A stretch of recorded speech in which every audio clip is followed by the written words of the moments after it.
Tere! Teen praegu video sellest Narva maantee 13 äripinnast, mida me praegu otsime üürilist.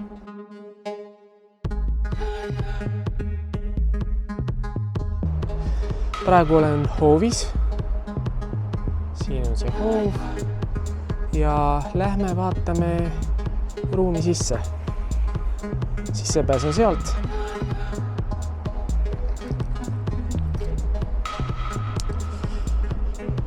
Siin väljas on võimalik ühel autol parkida printsiibil, kes ees, see mees. Ühesõnaga garanteeritud parkimiskohta ei ole. Siit trepist alla.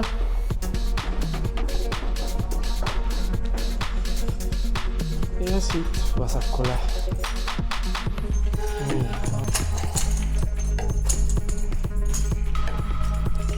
Ja siit vasakule. See uks on nüüd lahti. Selline see ruum on. Astume kohe sisse. Siin on selline köök. Kööginurgake, diivan. Siin saab istuda.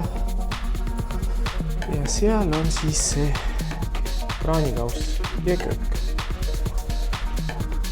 Siia poole. Siin on külmkapp. Seal saab välja visata prügi. Kraanilaus. Kõik toimib. Sellised pisikesed aknad on ikkagi olemas, et tuleks valgust.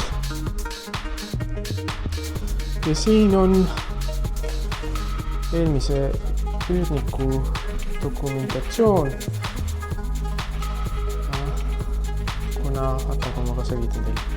Kuna eelmisel üürnikul tegeles toidu käitlemisega, nii et need ruumid on saanud ka toidu käitlemise litsentsi. Aga vaatame nüüd edasi. Nii, siit on meil siis vannituba. Praegu tuleb WC, dušš. Praegu võib-olla pole kõige puhtam, aga see kõik puhastatakse ära. Nii, WC, päris normaalne. Ja nüüd siin on siis ka teine ruum. Nagu näha on päris avar.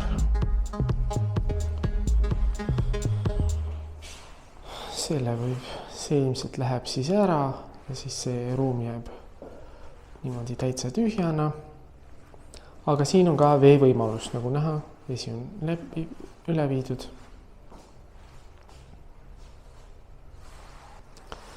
Nii et selline see ruum on. Sobib väga hästi ettevõttele, kes tegeleb toidu käitlemisega. Oma sissepääs saab tulla 24/7. Hind on ka päris hea. Nii et andke teada, kellel huvi on. Minu kontaktid on all kirjelduses. Kohtumiseni!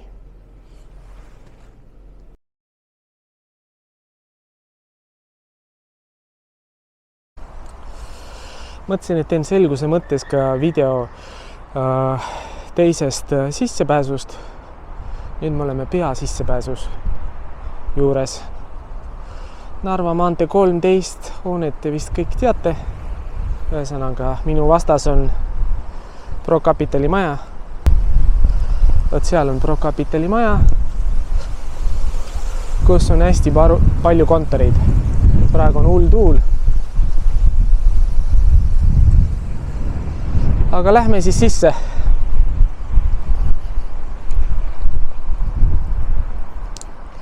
See on peauks.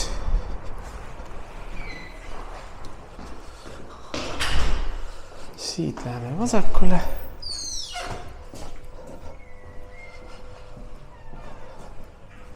Siin on lift, aga meie kohta see lift ei käi. Ja tuleb siia. Siit teeme vasakpöörde. Vot niimoodi.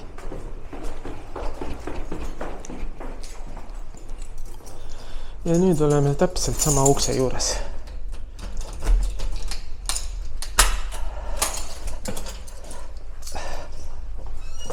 Siin on veel üks üüriline ja teie uks on täpselt siin.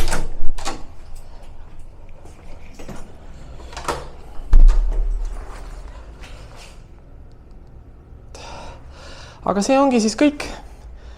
See on päris hea tehing. Üür ei ole kõrge. Ja antud kontorihoone on ka 24/7 avatud. Öösiti vist on vaja välisuksel ka välisust teha võtmega lahti. Aga selge, kui on huvi, siis andke teada. Minu kontaktid on video lõpus või siis ka kirjelduses.